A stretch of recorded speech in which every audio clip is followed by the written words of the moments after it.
Participant को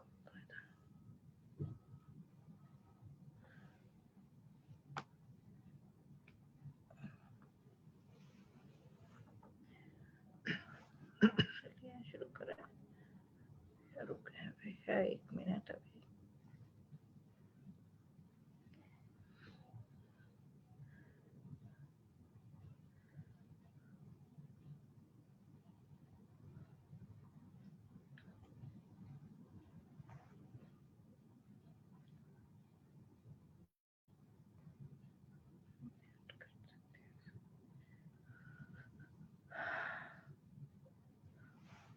नमस्ते। नमस्ते नमस्ते। आशा है आपका सप्ताह अच्छा बीता होगा और यह सप्ताह भी अच्छा बीतेगा। गत सप्ताह हमने श्रीमद् वाल्मीकि रामायण का सप्तम सर्ग पूरा किया था और अष्टम सर्ग भी आधा हुआ था, जिसमें महाराज दशरथ जो ऋषि श्रृंग के पास जाते हैं, संतानोत्पत्ति का प्रकरण चल रहा है कि किस प्रकार महाराज दशरथ पीड़ित हैं और संतानोत्पत्ति का उपाय करने के लिए पुत्रेष्टि यज्ञ की भावना से ऋषि के आश्रम जाते हैं। वहाँ उनके एक मित्र भी होते हैं और ऋषि को सपत्नीक अयोध्यापुरी लेकर आते हैं और ऋषि-श्रृंग अपनी पत्नी के साथ कुछ समय वहाँ रहते हैं और फिर एक दिन सारी व्यवस्था और मन बनाने के बाद ऋषि-श्रृंग से महाराज दशरथ कहते हैं, जब वे यज्ञ का निश्चय कर लेते हैं कि अब हम पुत्रेष्टि यज्ञ की भावना से अथर्ववेद में कहे गए मंत्रों के आधार पर अब इस प्रक्रिया को आगे बढ़ाएं। तो हम आगे पढ़ेंगे जहाँ हमने पिछले सप्ताह छोड़ा था। अथ वै यजमानस्य पावकादतुलप्रभां तप्तजाम्बूनदमयीं राजतान्तपरिच्छदां दिव्यपायसम्पूर्णां पात्रीं पत्नीमिव प्रियां प्रगृह्य विपुलां दौर्भ्यां समवेक्ष्याब्रवीदिदम्। थोड़ी देर के पश्चात महाराज दशरथ के आह्वनीय अग्निकुंड से अतुल प्रभा युक्त स्वर्ण से निर्मित और चांदी के पात्र से ढके दिव्य खीर से पूर्ण पात्र को प्यारी पत्नी के समान दोनों हाथों में लिए हुए ऋषि-श्रृंग ने महाराज दशरथ की ओर देखकर कहा, इदं तु नृपशार्दूल पायसं देवनिर्मितं प्रजाकरं गृहाण त्वं धन्यमारोग्यवर्धनम्। हे नर शार्दूल, यह खीर विद्वानों द्वारा यज्ञाग्नि में निर्मित की गई है। यह पुत्रोत्पादक, प्रशस्त और आरोग्यवर्धक है। इसे आप लीजिए। Last time we continued with the initiative called as Putreshti Yajna, presided by Rishyashrang Rishi, who came with his wife Shanta to Ayodhya. And now we are reading further that towards during the process of this yajna, with the fire of the yajna itself, a particular pudding was prepared, rice and milk, and that was offered by the Rishishangrashi to the holding in a vessel made of gold, and the lid was that of silver, and he was holding it as if this is his beloved wife. That's the analogy given here. And then he offers it to the emperor Dashrath that this is a very healthy, nourishing pudding that has been prepared, and it is for, of course, next time he will say that it is for you to take it to your wife. Let's see it again. भार्याणामनुरूपाणामश्नीतेति प्रयच्छ वै तासु त्वं लप्स्यसे पुत्रान्यदर्थं यजसे नृप। इसे आप अपनी पत्नी अनुरूप पत्नियों को खिलाइए, इसके प्रभाव से आपको संतान की प्राप्ति होगी जिसके लिए आपने यह यज्ञ किया है। Then he offers it to Emperor Darshat, saying that this is to be taken and to be eaten by your wives, because this is very nourishing and this will bring child to them. For what purpose you have done this Puteshti Yajna? तथेति नृपतिः प्रीतः शिरसा प्रतिगृह्यताम् पात्रीं देवान्नसम्पूर्णां देवदत्तां हिरण्यमयीम्।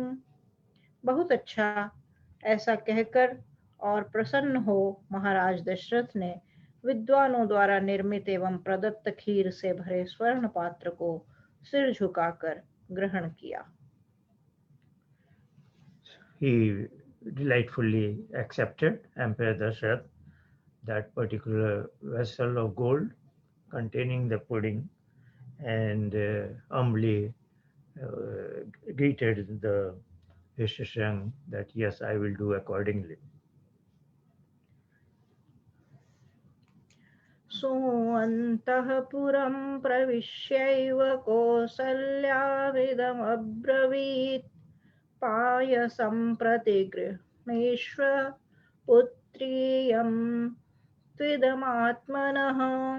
तदनंतर महाराज दशरथ रनिवास में जाकर कौशल्या जी से बोले, लो यह खीर है, इससे तुम्हें पुत्र की प्राप्ति होगी।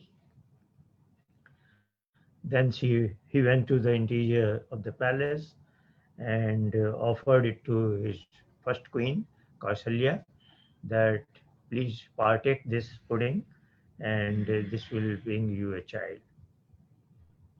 कौसल्यायै नरपतिः पायसार्धं ददौ तदा अर्थादर्धं ददौ चापि सुमित्रायै नराधिपः।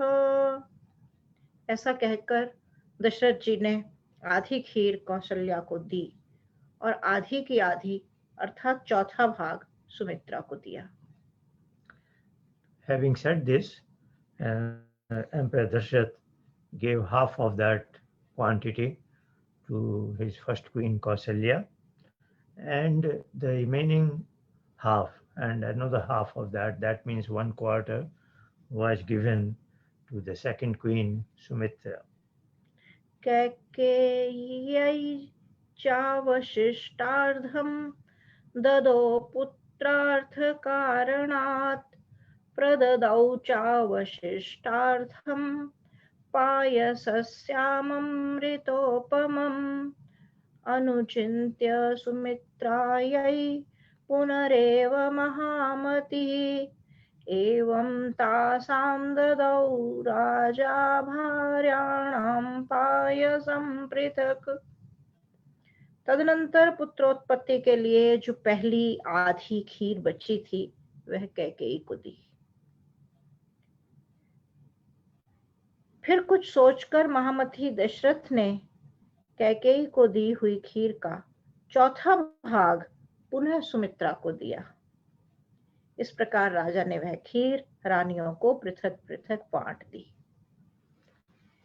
Now the Emperor Dashrath takes the remaining 1/4 to Kaikeyi, but then has a second thought and gives him half of that, that is 1/8.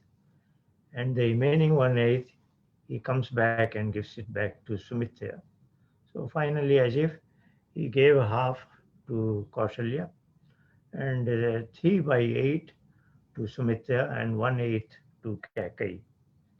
ताश्चैवं पायसं प्राप्य नरेन्द्रस्योत्तमस्त्रियः सम्मानं मे निरे सर्वः प्रहर्षोदिच्चेतसः।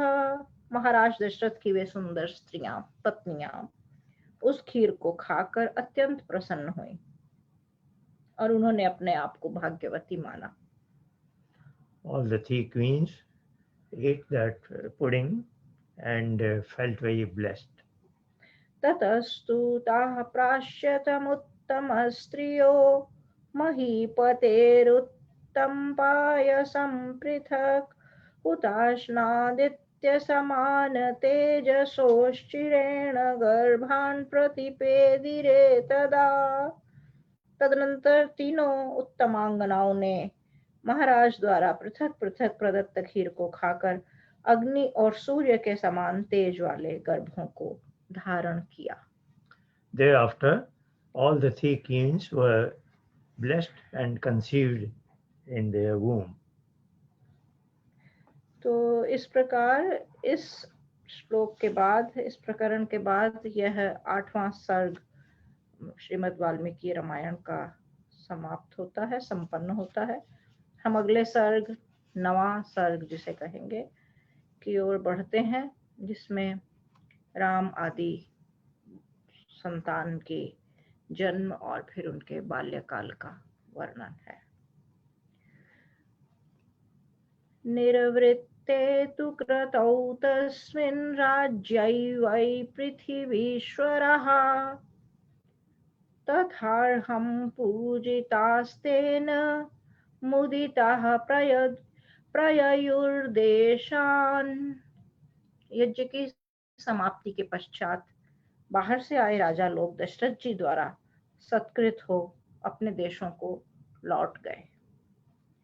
शांतया प्रययौ सार्धं ऋष्यशृंगः सुपूजितः अनुगम्यमानौ राज्या च सानुयात्रेण धीमता। ऋष्यशृंग भी अपनी पत्नी शांता सहित महाराज से विदा हो अपने स्थान को चल दिए। दशरथ उन्हें पहुंचाने के लिए कुछ दूर उनके साथ गए। Now we move to the next section, the 9th one, where the birth of the children will be described. What we have just now heard is that conclusion of the Puteshti Yajna, and then all the guests, of course, that must have continued for several days. And when it concluded, the guests were returning back to their places. And it has been said that indeed the Rishishang and his wife Shanta, they also left for their place, and Emperor Dashrath walked some distance to say bye to them. एवं विसृज्य तान् सर्वान् प्रविवेश पुरीं श्रीमान् उवास सुखितस्तत्र पुत्रोत्पत्तिं विचिन्तयन्। इस प्रकार यज्ञ में आए सब महानुभावों को विदा कर दशरथ जी ने नगर में प्रवेश किया और संतानोत्पत्ति की प्रतीक्षा करते हुए सुखपूर्वक वहां रहने लगे। इस श्लोक से आशय महर्षि वाल्मीकि ने एक और स्पष्ट किया है कि विदा करने की जो परंपरा, जैसे हम विदा करते हैं सभी लोगों को अपने घर से, अतिथियों को, तो एक घटना तो यह है कि जानकारी के लिए कि जो अतिथि आए थे, पुत्रेष्टि यज्ञ एक बहुत बड़ा आयोजन था, उसमें कई लोग आए थे। ऐसा नहीं था कोई छिपा कर की जाने वाली कोई क्रिया है, प्रक्रिया है। तो उसमें कई लोग आए और महीनों ठहरे महाराज के यहाँ अयोध्या में। ऋषि श्रृंग और उनकी पत्नी शांता तो आए ही, और भी कई अतिथि आए। बड़ा आयोजन था और लंबे समय तक रहे। और जब आयोजन पूरा हो गया उसके पश्चात भी कुछ अवधि तक सब लोग रहे और फिर धीरे धीरे करके विदा हुए। और बड़ी बात यह है कि जब वे विदा हुए तो ऐसा नहीं है कि वहीं से उन्हें अपने द्वार से या राजमहल से उन्हें विदा कर दिया गया। महाराज दशरथ नगर के बाहर तक उन्हें छोड़ने आए हैं, ये बात यहाँ स्पष्ट बताई गई है। और उसके पश्चात वे अपने नगर में प्रवेश करते हैं। तो यानी जिसे कहना चाहिए कि उनके ठहरने की व्यवस्था नगर के भिन्न भिन्न क्षेत्रों में की गई थी। और जब वे विदा हुए हैं तब महाराज अपने नगर लौटे हैं। और फिर उनका एक किला था, आवास जिसे कह सकते हैं, तब वे उस किले में आए हैं। और फिर कहते हैं कि सुखपूर्वक संतान की प्रतीक्षा करते हुए उन्होंने समय व्यतीत किया और रहने लगे। So all the guests were left, and Emperor Dasharatha, particularly for the Yashashang, went out of their palace and to some distance to say bye to them. And now he's back in his palace, and he's living peacefully, happily, waiting for the children to arrive.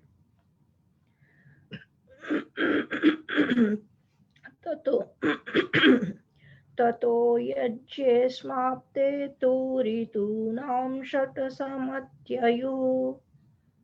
ततश्च द्वादशे मासे चैत्रे नवमिके तिथौ नक्षत्रे अदितिदैवत्ये स्वोच्च संस्थेषु पंचसु गृहेषु कर्कटे लग्ने वाक्पताविन्दुना सह कौसल्या जनयद्रामं दिव्यलक्षण संयुतम्। इससे श्लोक में राम के जन्म का किस लग्न में, किस नक्षत्र में, किस दिन, किस मंथ में, किस महीने में श्री राम का जन्म हुआ उसका विवरण आता है। तो बताते हैं कि यज्ञ समाप्ति के पश्चात 6 ऋतुएं व्यतीत होने पर 12वें मास में चैत्र की 9वीं तिथि को पुनर्वसु नक्षत्र में, जबकि 5 ग्रह यानी सूर्य, मंगल, बृहस्पति, शुक्र और शनैश्चर अपने उच्च स्थान में स्थित थे कर्क लग्न में, तथा चंद्रमा के साथ बृहस्पति के उदय होने पर कौशल्या जी के गर्भ से श्री राम का जन्म हुआ। When the Puteshti Yajna was concluded, after that he is saying 6 seasons, which consist of 12 months later, on a particular day, that is the 9th day of the Chaitra month, and all the positions of the stars and planets are given. And in that particular, what is called Ram Navami nowadays, the 9th day, Sri Ram was born by his mother Kaushalya.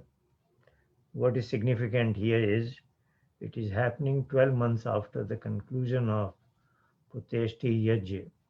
So, of course, Valmiki is very clearly indicating that the three queens had conceived about 2 months after the conclusion of Puteshti Yajna.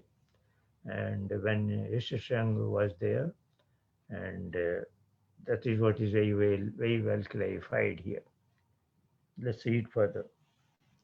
भरतो नाम कैकेय्यां जज्ञे सत्यपराक्रमः अथ लक्ष्मणशत्रुघ्नौ Soumitra जनयत् सुतौ।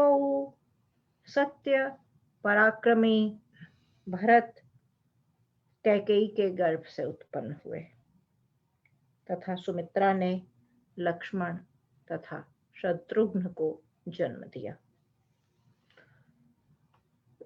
Kaikeyi, the third queen, gave birth to Bharat, and the second queen, Sumitra, she gave birth to twins, namely Lakshman and Shatrughna.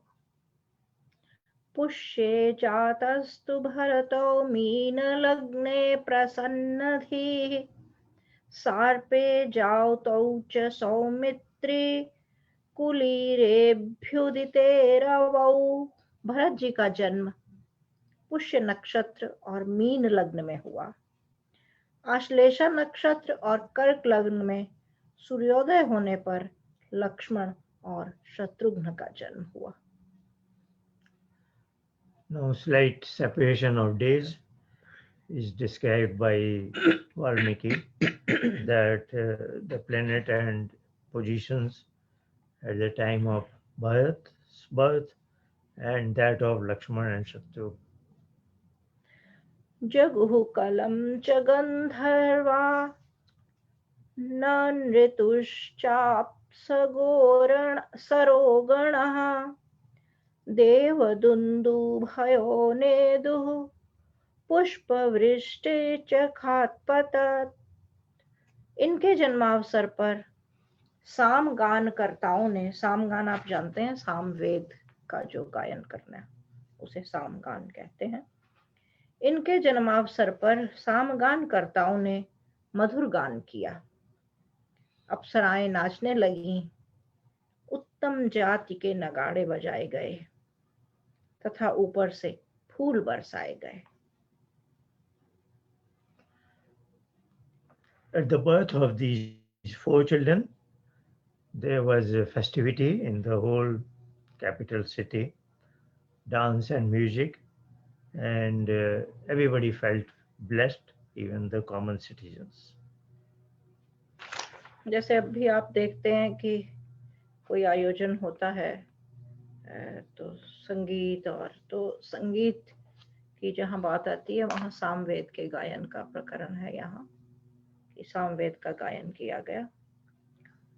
उत्सवश्च महानासीदयोध्यायां जनाकुलः रथ्याश्च जनसंबाधा नटनर्तनसंकुलः गायनैश्च विराविण्यो वादकैश्च तथा परैः। उस समय अयोध्या नगरी में एक उत्सव मनाया गया जिसमें स्त्री और पुरुषों की अपार भीड़ थी। मार्ग स्त्रियों और पुरुषों से भरपूर थे। इतनी भीड़ बता रहे हैं क्योंकि महाराज का आपने जो प्रारंभिक प्रकरण सुने हैं कि सभी प्रकार का सुख, सौभाग्य, वैभव सब राजा के पास है, महाराज दशरथ के पास उस राज्य में, किंतु एक दुख था, वह संतान नहीं थी, तो इससे प्रजा भी बहुत आहत थी। और अब महाराज के घर में जब संतानोत्पत्ति हुई है, 4 पुत्र आए हैं उनके आंगन में 3 रानियों के माध्यम से, तो एक बड़े बड़े आयोजन किए गए और भीड़ इतनी थी, सारे नगर, सारे साम्राज्य से उनके लोग उस उत्सव में भाग लेने के लिए वहां पहुंचे हैं। और इतनी भीड़ है कि नगर, गलियां, बाजार, सब मार्ग जो हैं, महिलाएं और पुरुष, यहाँ ध्यान रखने की बात यह है कि ऐसा नहीं है कि केवल पुरुष ही दूसरे स्थानों से आए हैं, और स्त्रियों का बार बार वर्णन आता है कि स्त्रियां भी हैं और गलियां, बाजार, सड़कें सब भरी पड़ी हैं। तो समाज को इस तरह से समझने में हमें सहायता मिलती है। The festivities were responded by the common citizens. All the streets were filled with crowds of people, men and women, all must have come from other places also. This must have been a very grand celebration for the whole kingdom, because after a gap of long many years, children were born in the palace. प्रदेयांश्च ददौ राजा सूतमागधवन्दिनाम् ब्राह्मणेभ्यो ददौ वित्तम गोधरानि सहस्रशः। उस उत्सव में महाराज दशरथ ने सूत, मागध और बंदी गणों को पारितोषिक दिए तथा ब्राह्मणों को धन और सहस्रों गायें प्रदान की। To make this celebration in a particular manner, the Emperor Dashrath gave away a lot of charity to all service class people and also those who were in the prison, because this was a celebration for all. अतिथ्यैकादशाहं तु नाम कर्म तथा करोत् ज्येष्ठं रामं महात्मानं भरतं कैकेयी सुतं। 11 दिन बीत जाने पर चारों बालकों का नामकरण संस्कार किया गया। आप जानते हैं हमारे वैदिक परंपरा में मनुष्य के 16 प्रत्येक मनुष्य के 16 संस्कारों का विधान किया गया है, जिनमें 3 संस्कार जन्म से पूर्व हो जाते हैं और शेष संस्कार जन्म से मृत्यु पर्यंत। तो उनमें नामकरण जन्म के पश्चात 11 दिन के पश्चात नामकरण संस्कार का विधान है। तो इसी प्रकार जब बालक हुए तो उनका नामकरण 11 दिन बीत जाने पर उन बच्चों का नामकरण संस्कार किया गया। और फिर ये बताते हैं कि रानी कौशल्या ने जिस पुत्र को जन्म दिया था उस पुत्र का नाम राम रखा गया, और कैकेयी ने जिस पुत्र को जन्म दिया था उस पुत्र का नाम भरत हुआ। 11 days later, after the birth of the children, it's not very clear 11 days after the birth of which child, because there was separation, but I will say probably 11 days after the birth of the youngest child. They were named. This is naming ceremony. As you probably know, there are 16 such events in an individual's life. 3 are before the birth, prenatal, and then remaining 13 are after the birth. So Garbhadhan, Pansavan, and Simantonayan. These are before the child is born. Then Jatkarm Sanskar is the birth of the child. And then the 11 days after the birth, the child is named. That is called a Namkaran. So that's what has been described here. That Kaushalya's child was named as Ram and Kaikeyi's son was named as Bharat. सौमित्रीं लक्ष्मणमिति शत्रुघ्नमपरं तथा वसिष्ठः परमप्रीतौ प्रीतो नामानि कुरुते तदा। सुमित्रा के पुत्रों का नाम लक्ष्मण और शत्रुघ्न रखा गया और यह नामकरण संस्कार संपन्न करवाया महर्षि वशिष्ठ जी ने। महर्षि वशिष्ठ का विवरण पहले आता है, जब बताया गया था कि कौन कौन विशेष उनके राज्य में उनके मंत्रणा के प्रमुख महाराज दशरथ के दरबार में हैं, तो वहां महर्षि वशिष्ठ का वर्णन आता है। तो यहाँ उन्हीं महर्षि वशिष्ठ द्वारा यह संस्कार संपन्न कराया गया है। The name of the Sumitra's two sons were Lakshman and Shatrughna, and now it is said that Maharishi Vasisht presided over the naming ceremony, who was the Rishi. Besides the council of ministers, he was the spiritual guide to the Emperor Dasharatha.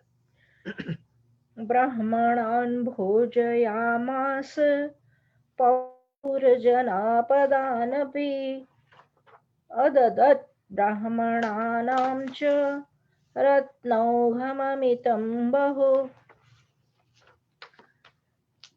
इस दिन महाराज ने ब्राह्मणों और पुरवासियों इन सब को भोजन करवाया और ब्राह्मणों को बहुमूल्य रत्न आदि प्रदान किए। ध्यान रखने की बात यह है, जब ब्राह्मण और क्षत्रिय, या पहले भी विवरण आ चुका है, की बात आती है, तो हमारे यहाँ वैदिक परंपरा में जन्म के आधार पर ब्राह्मण और क्षत्रिय और वैश्य इत्यादि वर्ण निर्धारित नहीं होते थे, अपितु कर्म के आधार पर व्यक्ति का वर्ण निर्धारित किया जाता था। और इसे जाति व्यवस्था नहीं, इसे वर्ण व्यवस्था कहा जाता था। जाति व्यवस्था पता नहीं कहाँ से शब्द आ गया, जात पात से या कहाँ से आ गया है। तो यह पूरी व्यवस्था जो थी हमारी वर्ण व्यवस्था, मनुष्य के कर्म के आधार पर थी। जो बौद्धिक काम करे, जो जिसे ब्राह्मण शब्द बना, ब्रह्म, जो ब्रह्म विद्या से संबंधित अध्ययन, अध्यापन इत्यादि कार्यों में गति रखता हो, उसमें अपना जीवन लगाता हो, वही ब्राह्मण है। ऐसा नहीं कि आप किसी ब्राह्मण के घर में, कोई किसी ब्राह्मण के घर में पैदा हुआ तो वह ब्राह्मण है। इस वर्ण व्यवस्था का विवरण रामायण के प्रारंभ में भी आया है। और जब जब यहाँ ब्राह्मण या क्षत्रिय या ऐसे विवरण आए, उसका बाद में पाठ में, कथा में बार बार आएगा, तो श्रोता और पाठक उसे उसी रूप में ग्रहण करें। तो इस दिन अब जब नामकरण संस्कार हुआ है, महर्षि वशिष्ठ ने यह नामकरण संस्कार करवाया और फिर उन्हें महाराज ने सभी नगरवासियों को बहुमूल्य उपहार भेंट किए और भोजन करवाया और ब्राह्मणों को बहुमूल्य रत्न आदि देकर विदा किया। The conclusion of naming ceremony is being mentioned, that all the Brahmins who participated, conducted it, they were given the gifts and honorarium, and there was a feast for all the citizens. तेषां जन्म क्रियादीनि सर्वकर्माण्यकारयत्। इन सब बालकों के निष्क्रमण, अन्नप्राशन आदि संस्कार भी महाराज ने यथा समय कराए। अभी हमने बताया कि जो 16 संस्कार होते हैं, उनमें जन्म से पूर्व के जो संस्कार, जन्म के पश्चात के जो संस्कार हैं, जातकर्म, जातकर्म और नामकरण हुए। फिर उसके पश्चात अन्नप्राशन संस्कार आता है, निष्क्रमण आता है, जो 3 माह के बालक के लिए किया जाता है, जब उसे पहली बार बाहर ले जाते हैं। और फिर अन्नप्राशन संस्कार है, जब बालक को पहली बार कुछ खिलाया जाता है, थोड़ा सॉलिड। तो ये सब संस्कार भी सभी बालकों के हुए। आज हम लोग, आज समाज में ऐसी व्यवस्था नहीं बची है कि बच्चों के ऐसे संस्कार किए जाते हो। कुछ गृहस्थियां हैं, हमने भी अपने बच्चों के सभी संस्कार किए, और कुछ गृहस्थियां अभी भी हैं जो सभी संस्कार करवाते हैं अपने बच्चों के। इन संस्कारों का बड़ा वैज्ञानिक महत्व है। किसी अन्य रूप में यह प्रक्रियाएं प्रत्येक व्यक्ति के जीवन में, प्रक्रियाएं व्यक्ति के जीवन में होती ही हैं संपन्न, किसी और नाम से, किसी और रीति रिवाज के माध्यम से। लेकिन हमारे भारतीय संस्कृति में प्रत्येक क्रिया को के साथ एक उसकी पूरी पीठिका देने के लिए, उसकी पृष्ठभूमि, उसकी लॉजिक और कारण समझाने के लिए, ताकि पूरे समर्पण से व्यक्ति अपने बालक के साथ उस क्रिया को समझते हुए संपन्न कर सके कि ऐसा क्यों है, शरीर विज्ञान में उसका क्या महत्व है, व्यक्ति के जीवन में उसका क्या महत्व है। तो संस्कार केवल उस कर्म कांड को बैठकर अग्नि को साक्षी मानकर किए जाने वाले कर्म कांड को ही संस्कार नहीं कहा जाता था। जब आप पूरे अपने मन में उस विचार को लाते हैं, उसे समझते हैं और तब तत्पर होते हैं, यह पूरी प्रक्रिया एक प्रकार से संस्कार कही जाती है। तो ये अन्य संस्कार भी महाराज दशरथ ने अपने सभी बालकों के समय समय पर संपन्न करवाए। As the babies were growing, then next few ceremonies were also conducted in a proper manner, called as Nishkaman, when the child is brought out in the outdoor fresh air for the first time, and Annaprashan, when the baby has developed some teeth, and now the diet includes not only the milk but some sort of food again. So that is called Annaprashan. Of course, all this happens with every baby, but in the Vedic tradition, there is a formal event when the things happen for the first time. सर्वे वेदविदः शूरः सर्वे लोकहिते रताः सर्वे ज्ञानोपसंपन्नः सर्वे समुदिता गुणः। चारों ही राजकुमार अर्थात राम, भरत, लक्ष्मण और शत्रुघ्न, चारों ही राजकुमार वेद के जानने वाले, इसे आप ध्यान से पढ़िए सुनिए। चारों ही राजकुमार वेद के जानने वाले, शूरवीर, परोपकारी, ज्ञानी और सर्वगुण संपन्न थे। अर्थात वे विद्या में भी पूरी तरह से रत रहे, उन्होंने वेदों का अध्ययन किया, परोपकारी थे, वीर भी थे, शरीर बल में भी निष्णात थे। राजा का इसीलिए जब पहले भी विवरण आता है कि कथा जब प्रारंभ होती है कि श्री नारद जी से महर्षि वाल्मीकि पूछते हैं कि नायक ऐसा कौन है, तब श्री राम के गुणों का विवरण आया था। अपने जो लोग प्रारंभ से जुड़े हुए हैं इस कथा के, इस रामायण के पारायण से, वे जानते हैं कि श्री राम के गुणों का विवरण आया था और फिर उस विवरण के साथ ही उनके और समाज में कई अन्य लोगों के चरित्र की व्याख्या हुई, फिर राज्य में लोगों के चरित्र की व्याख्या हुई। जब दशरथ के राज्य का विवरण आया तो बार बार यह बताया गया कि उस नगर का प्रत्येक व्यक्ति चारों वेदों का विद्वान है और ऐसा है और वैसा है। तो आप समझ सकते हैं कि जिसे हम एक आदर्श समाज कहते हैं कि राम के समय का समाज कैसा था, राम राज्य कैसा था, उस राज्य की परिकल्पना जब आप करें तो उसके साथ जोड़कर यह हमेशा सदा ध्यान रखें कि आदर्श राम राज्य की कल्पना में मनुष्यों का चरित्र कैसा होना चाहिए। श्री राम के चरित्र की ही बात नहीं है, पूरे समाज के एक चरित्र की बात है। श्री राम यदि आज हों तो उतने मात्र से श्री राम का राज्य, जिसे राम राज्य बोलचाल में कहा जाता है, नहीं बन सकता जब तक समाज के प्रत्येक मनुष्य का चरित्र वैसा नहीं है। राम राज्य की स्थापना के लिए प्रत्येक मनुष्य को अपने आप को बदलना पड़ेगा।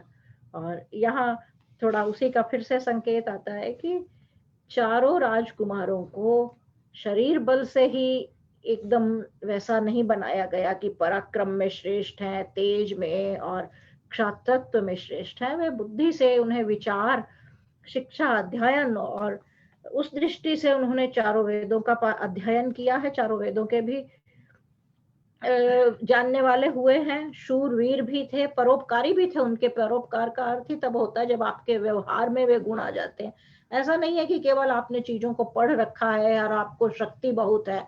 शक्ति और परोपकार संपन्न ही तब हो सकता है जब आपने जो कुछ विचार में ग्रहण किया है, अपनी बुद्धि में ग्रहण किया है और आप समर्थ भी हैं शरीर बल से, तभी परोपकार होता है। फिर ज्ञानी भी हैं और फिर सर्वगुण संपन्न भी। तो चारों राजकुमारों को इस प्रकार से श्रेष्ठ मनुष्य के रूप में उनका पालन पोषण किया महाराज दशरथ और उनकी माताओं ने. All the 4 princes went through the proper education process presided by Maharishi Vasishtha, who was the teacher in charge, and they studied the Vedas, all the military warfare, and they had the qualities of thinking about well-being of their citizens. They were very knowledgeable and had all the proper positive human characteristics. तेषामपि महातेजा रामः सत्यपराक्रमः इष्टः सर्वस्य लोकस्य शशांक इव निर्मलः.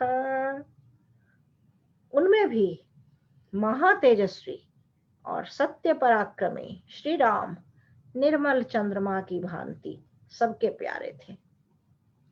This has been now singled out that the eldest, namely Sri Ram, he was most beloved by the common citizens. बाल्यात् प्रभृति सुस्निग्धो लक्ष्मणो लक्ष्मीवर्धनः रामस्य लोकरामस्य भ्रातुर्ज्येष्ठस्य नित्यशः. शोभा को बढ़ाने वाले लक्ष्मण जी बाल्यकाल से ही लोक हितैषी श्री राम के अति प्रिय थे. आप देखते होंगे घरों में, परिवारों में कुछ बच्चे साथ साथ पलते हैं, लेकिन कुछ ऐसा होता है कि भाई बहन है या 2 भाई हैं, उनकी जोड़ी बन जाती है और बाद में यह जोड़ी श्री राम और श्री लक्ष्मण की जोड़ी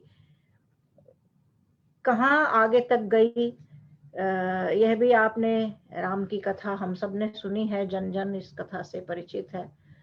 तो बचपन के स्नेह संबंध परिवारों का यहाँ संकेत एक यह भी है कि जब हम बच्चों का लालन पालन बचपन में करते हैं तो माता पिता के लिए हमारे पास बहुत दायित्व होता है माता पिता के रूप में कि हम बच्चों का पालन कैसे करें, क्योंकि यदि बचपन में उनमें स्नेह संबंध अच्छा स्थापित होता है तो भविष्य में जाकर वह स्नेह संबंध आगे बहुत बड़े और विशाल और रूप में प्रतिफलित होता है.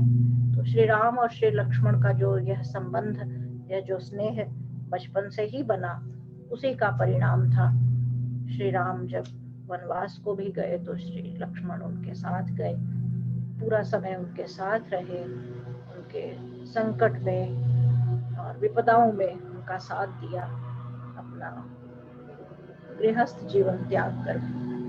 तो इसके प्रारंभ यही बचपन से हो जाता है कि श्री लक्ष्मण जी अपने बचपन से ही लोक हितैषी श्री राम के अति प्रिय थे.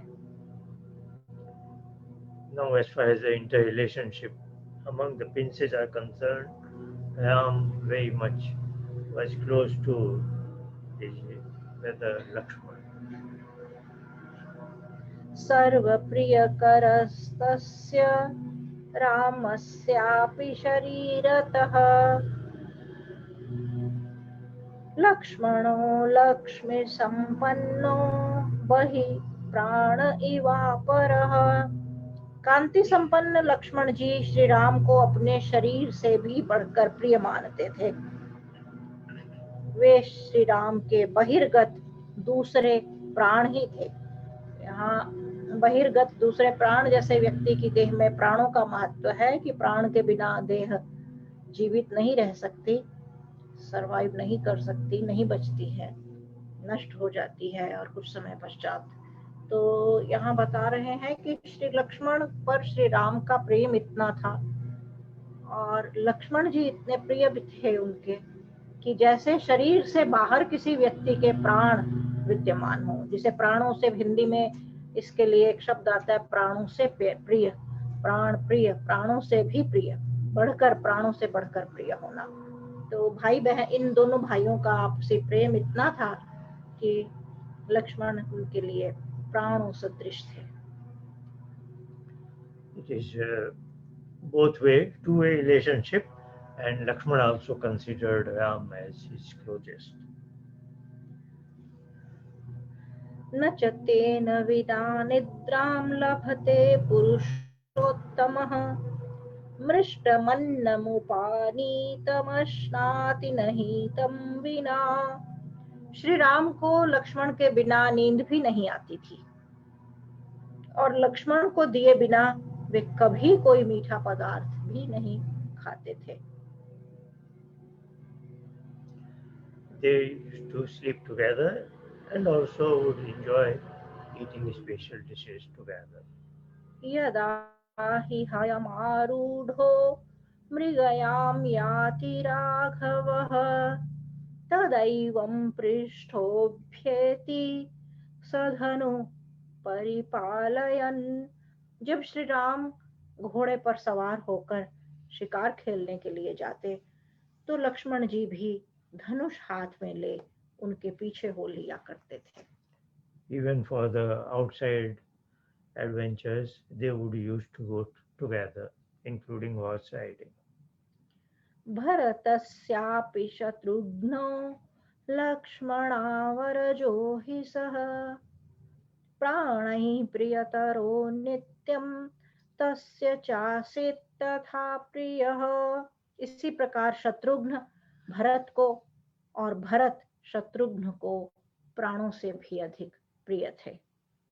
Likewise, the other two princes, namely Bharat and Shatrugna, were always close to each other.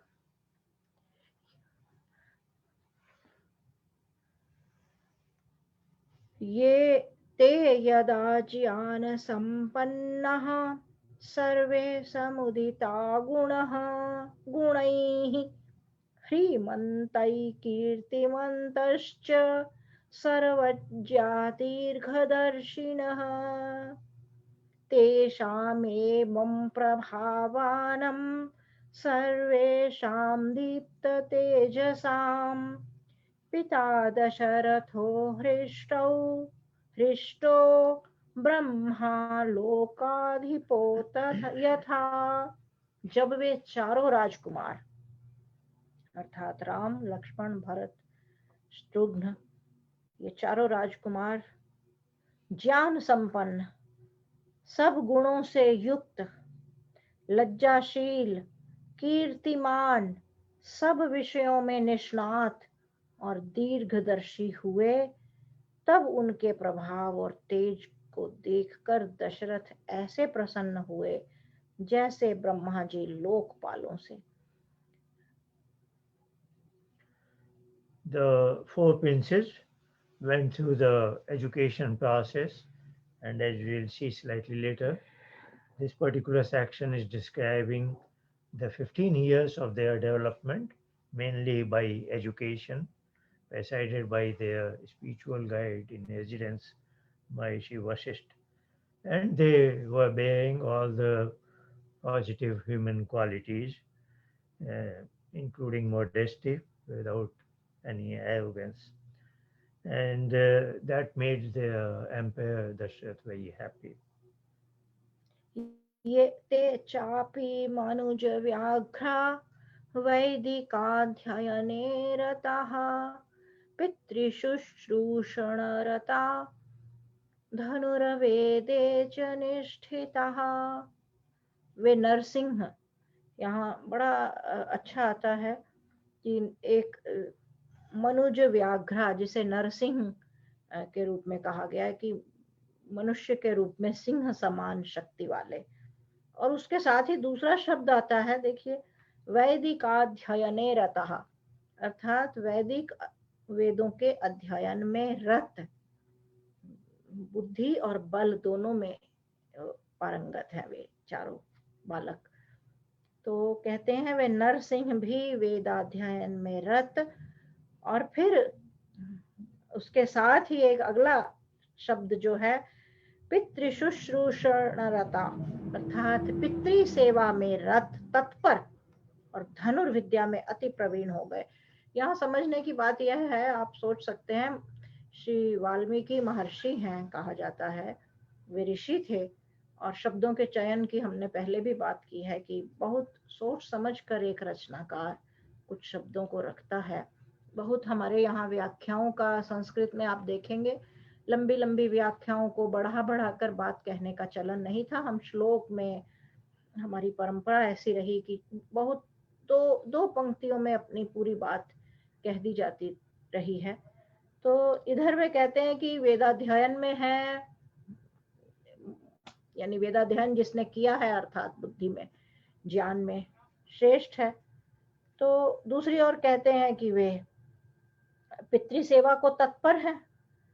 और धनुर्विद्या अर्थात ऐसा नहीं है कि वे जो नरसिंह जिन्हें कहा कि सिंह के समान शक्ति है, बुद्धि में वो वेदाध्ययन, वेदों में पारंगत है, और फिर एक साथ शब्द लाते हैं कि पितृ सेवा में रत।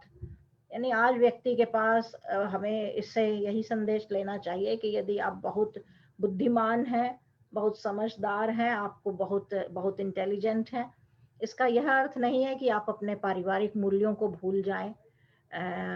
परिवार में आपकी क्या मर्यादा है, माता और पिता के प्रति आपके क्या कर्तव्य हैं। हमने प्रारंभ में भी कहा था कि इस राम की इस कथा के पारायण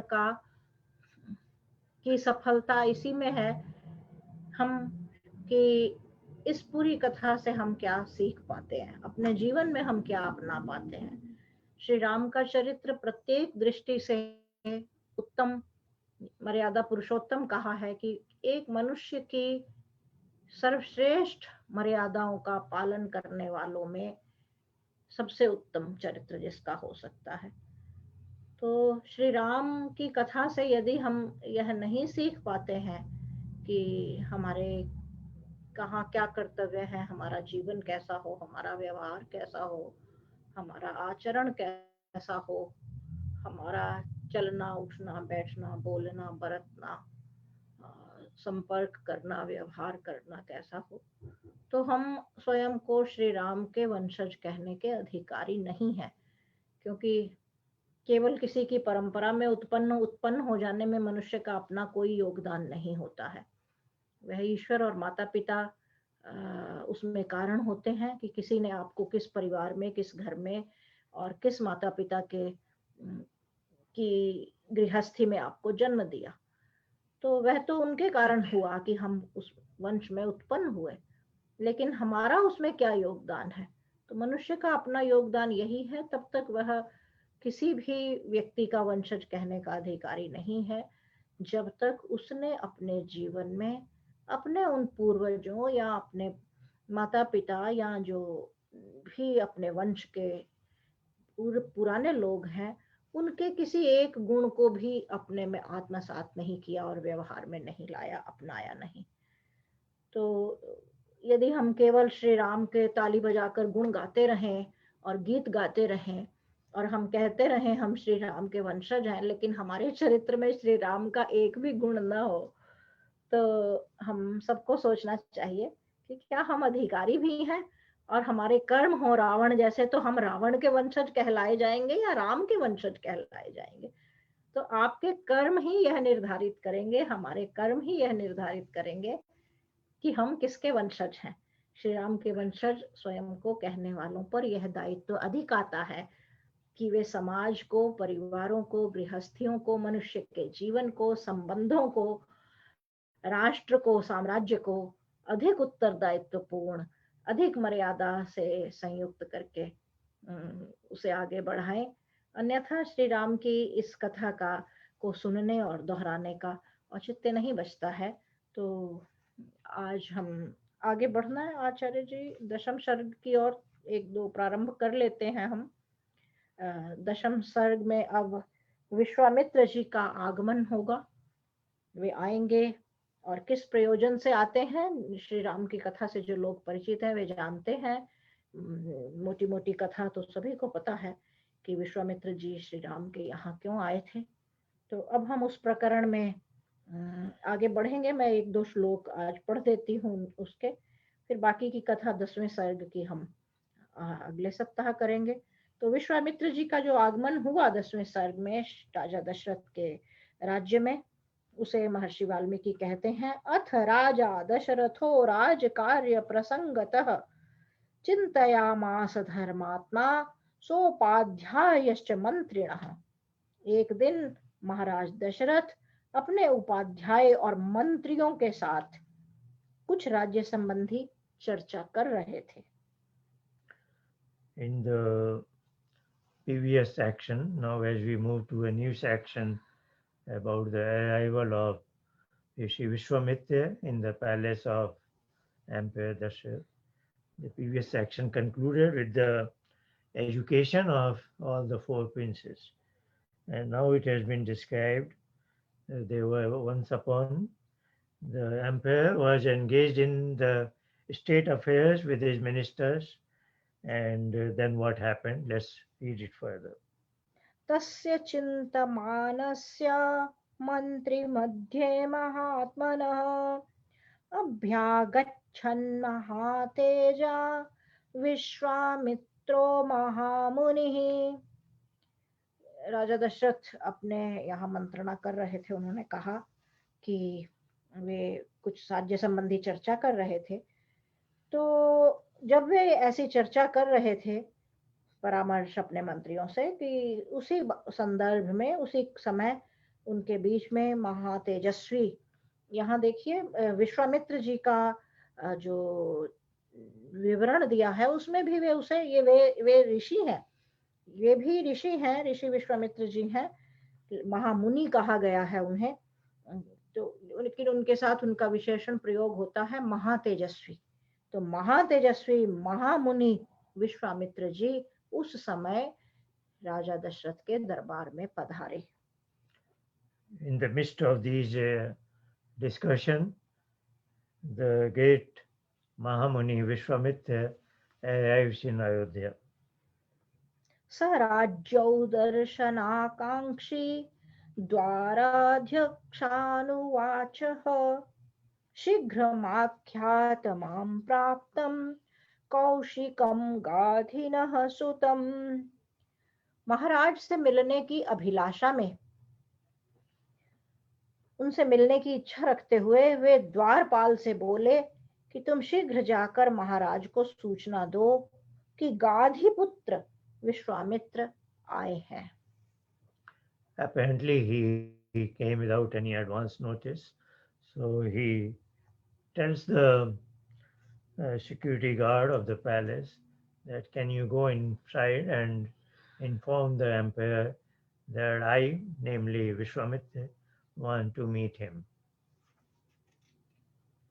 ते गत्वा राजभवनं विश्वामित्रर्मार्षदा प्राप्तमावेदया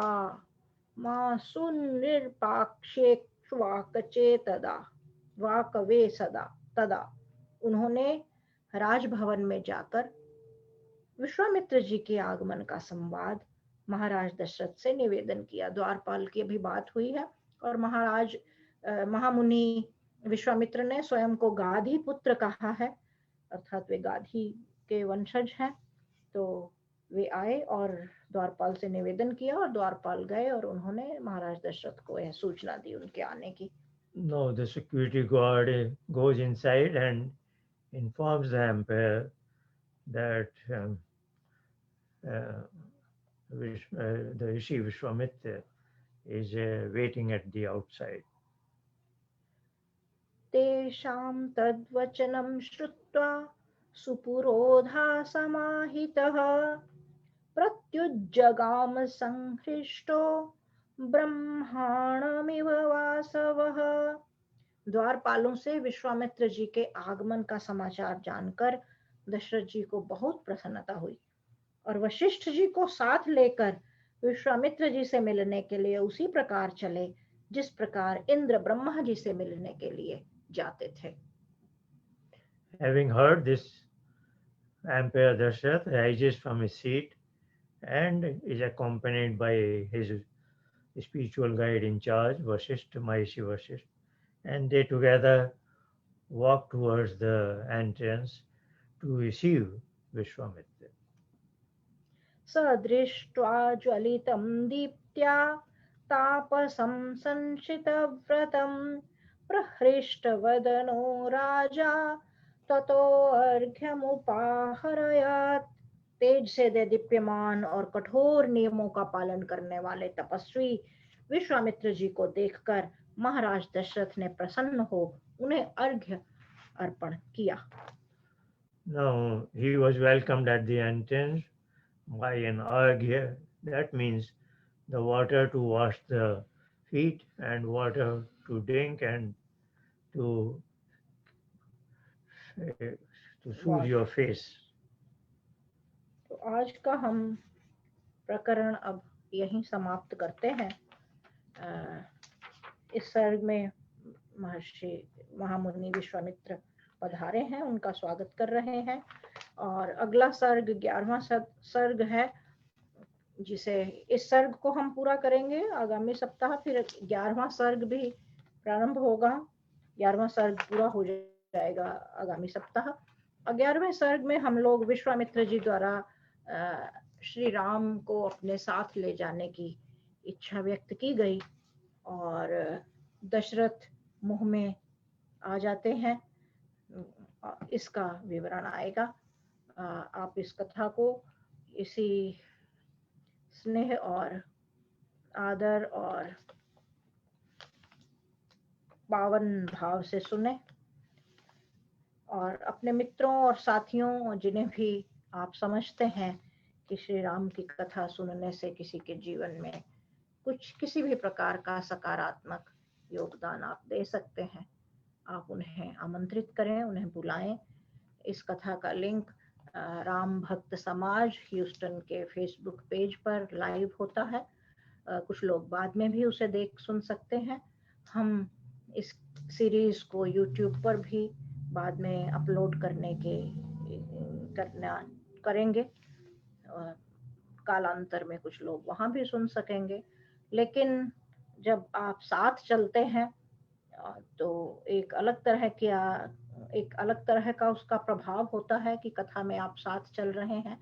नहीं तो हमारे लिए भी एक मशीन के सामने बैठकर जैसे इसका पाठ किया जा रहा है, मनुष्य का सामने होना, कम से कम साक्षात रूप में नहीं तो दूरी पर बैठे हुए हम पता रहता है कि हाँ, हम दो तरफ संवाद कर रहे हैं, उधर भी कुछ लोग हैं, इधर भी कुछ लोग हैं, तो एक अलग प्रभाव उसका आता है।